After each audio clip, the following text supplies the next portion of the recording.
We're sitting on our blessed Mother Earth, from which we get our strength and determination, love and humility, all the beautiful attributes we've been given. So turn to one another, love one another, respect one another, respect Mother Earth, respect the waters, because that's life itself.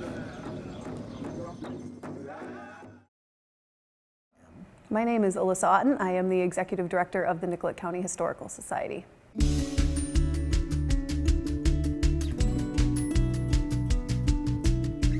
The Minnesota Humanities Center was given the opportunity to host this Waterways exhibition, which is through the Smithsonian's Museums on Main Street organization, or this project that they do where they create exhibits that then are loaned out to various states and different communities within that state.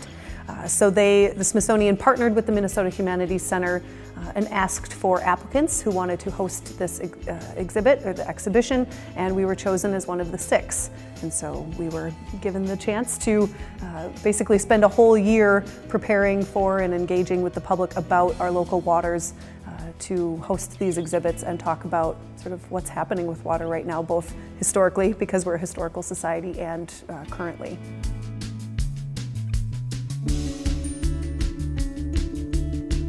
There were a lot of people who applied, a lot of organizations who were interested, but I think the story that we have here with the Minnesota River and sort of the glacial history and all those river miles that we have, that agriculture is big here, and that plays a major part in river health and all of that. And with the Swan Lake system, I think that was probably one of the bigger reasons, or those were some of the bigger reasons that we were chosen. So the Minnesota Humanities Center has a link and a large page about all of this with all the different host sites. So that's probably the best place to start. mnhum.org.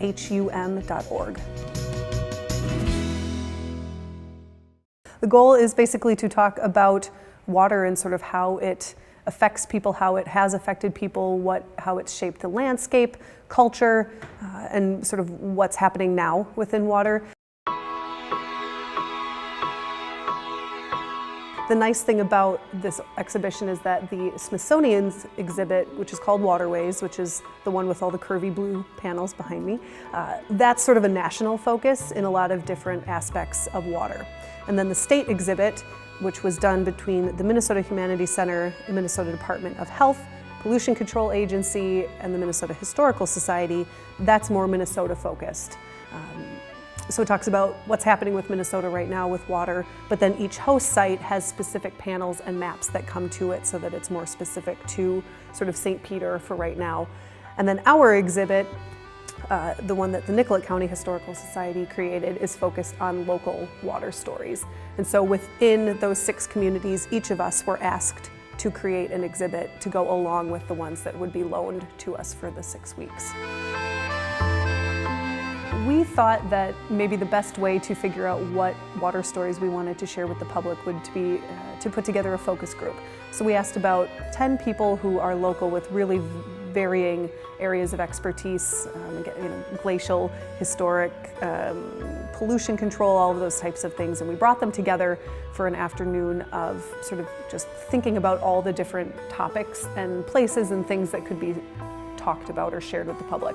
And then we had our facilitator sort of whittle those down into 10 themes that then we asked for expert help on creating the content and developing what we were going to say about it. Because the Historical Society can obviously talk about the fur trade and ice harvesting and all of that here, but things like current issues to the river health and things that are a little out of our wheelhouse, we asked for help with. And then we designed panels and pulled quotes and artifacts and pictures and all sorts of content. And that exhibit will stay here at the treaty site for much longer than when the Smithsonian exhibition leaves us next month.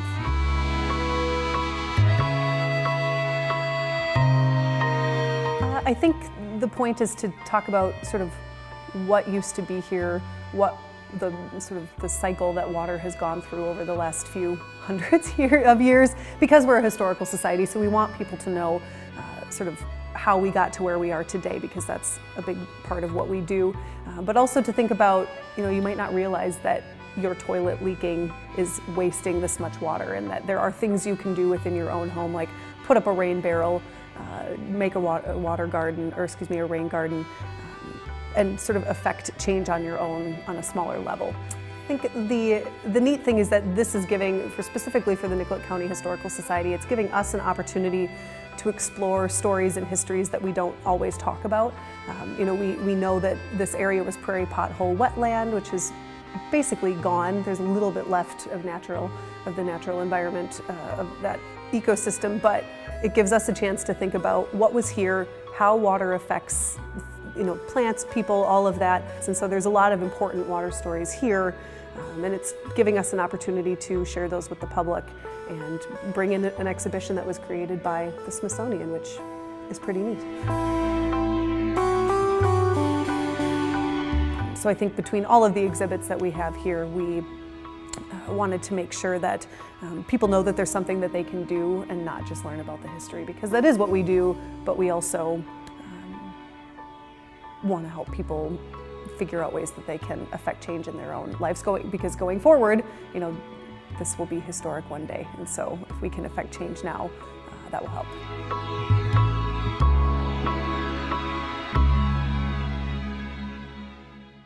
The Smithsonian name carries a lot of weight, so I think people are excited to come check out something that the Smithsonian created that's in their backyard. So we've seen a really good response from people, and again, things that they don't normally think about when they're going to visit a historical society, and sort of water and what's going on with our world and water. So it's been really great. We'll be sad to see it leave.